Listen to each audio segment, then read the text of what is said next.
A Chinese spy web uncovered inside the US has jolted Washington, with Trump now heading into his summit with Xi Jinping under fresh pressure over Beijing's covert influence operations. In California, ex-Arcadia Mayor Eileen Wang has been busted for acting as an illegal agent for China, triggering her immediate resignation from the city council. Prosecutors say the Chinese agent spread pro-Beijing propaganda through a fake news site, pushing content ordered by Chinese officials. This case lands as a new blow for Trump just days before his make-or-break talks with Xi in Beijing, raising hard questions.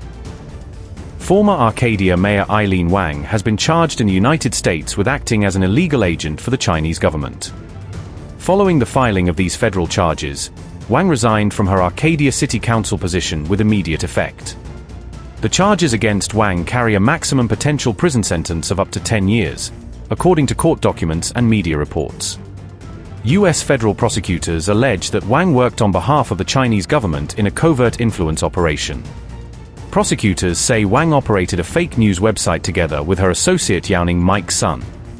Sun is already serving a 4-year prison term in the U.S. over similar charges linked to China-related influence activities. Investigators allege that Wang and Sun posted pro-China content on a site called U.S. News Center, under the direction of Chinese officials. The alleged operations on the website, which took place between 2020 and 2022, were aimed at influencing Chinese-American audiences. Prosecutors say Wang sent articles and drafts to Chinese officials using encrypted messaging applications, including WeChat, before publication. She also allegedly coordinated the posting of a letter to the editor from China's Consul General in Los Angeles on the website. That letter is accused of downplaying China's treatment of its Uyghur population in Xinjiang, in line with Beijing's official position. The case has emerged just ahead of US President Donald Trump's planned visit to Beijing to meet Chinese President Xi Jinping.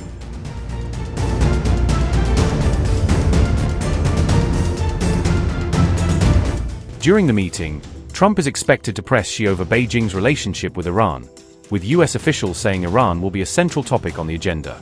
The Financial Times and other outlets report that Trump plans to raise concerns about China's support for Tehran, including trade and technology ties that Washington says help Iran withstand sanctions. This includes alleged exports of dual-use technology and possible weapons-related assistance, such as drone components and other items that can be used in Iran's military programs despite US sanctions.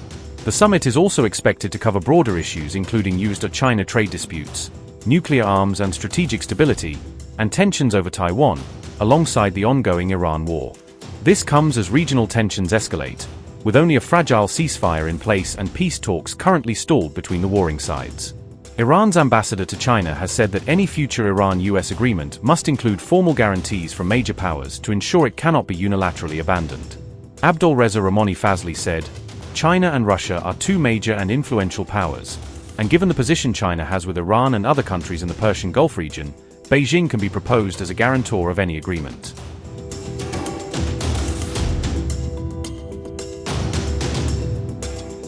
Iran has submitted a sweeping counterproposal aimed at ending the conflict with the United States and Israel, laying out detailed conditions for a broader regional settlement. According to Iranian state-linked media, Tehran delivered the proposal on May 10 through mediator Pakistan, formalizing its position in the ongoing ceasefire and peace talks. The plan calls for an end to hostilities across all fronts, including the Israel-Lebanon border and the wider Gulf, while seeking explicit guarantees that the US and its allies will not launch fresh attacks. Iran also demanded war-related compensation, including reparations for damage caused by sanctions and military pressure, and demanded recognition of its sovereignty over the Strait of Hormuz. Tehran further called for the release of its frozen overseas assets and a short-term relief on oil export restrictions to ease the impact of the sanctions regime. Iran asked the U.S. Office of Foreign Assets Control to suspend sanctions on Iranian oil sales for 30 days, presenting this as a confidence-building measure during the negotiation phase. The proposal also demanded an end to the naval blockade around its ports and key maritime trade routes, arguing that the blockade has caused major economic disruption. Sources told Iranian media that the counter-proposal includes a clause on Iranian management of the Strait of Hormuz, giving Tehran a central role in controlling and monitoring traffic.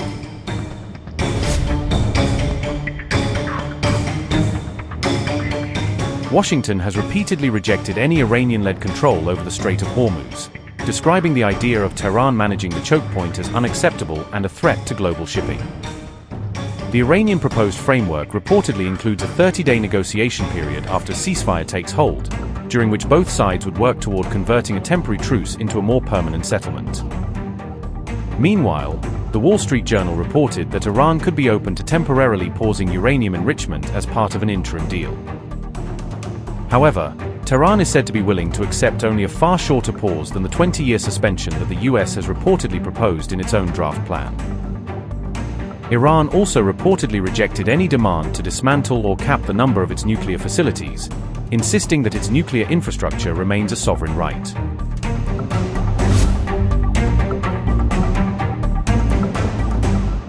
US President Donald Trump reportedly fumed over Iran's counter-proposal, posting on Truth Social that he considered its terms totally unacceptable despite the existing ceasefire. Trump said he had reviewed the proposal and rejected its core elements outright, including Iran's demand for control over the Strait of Hormuz and the scale of sanctions relief. Trump's strong rejection came as he told Axios that he spoke with Israeli Prime Minister Benjamin Netanyahu on May 10th. Donald Trump said, and I quote, "I don't like their letter. It's inappropriate. I don't like their response. Iran has been tapping along many nations for 47 years. Iran talks are my situation, not everybody else's." Unquote. Meanwhile, Iranian officials insisted the plan was based on defending Iran's rights and sovereignty, rather than accommodating US red lines. A source told Tasnim that the negotiating team was not drafting proposals to please Trump, but to ensure Iran's security and economic interests were protected. Iranian President Masoud Pezeshkian reiterated that dialogue does not mean surrender, stressing that talks are a tool of diplomacy, not concession. In a statement on Sunday, Pezeshkian declared that Iran would never bow down to the enemy, framing the counterproposal as a firm but conditional path toward ending the war.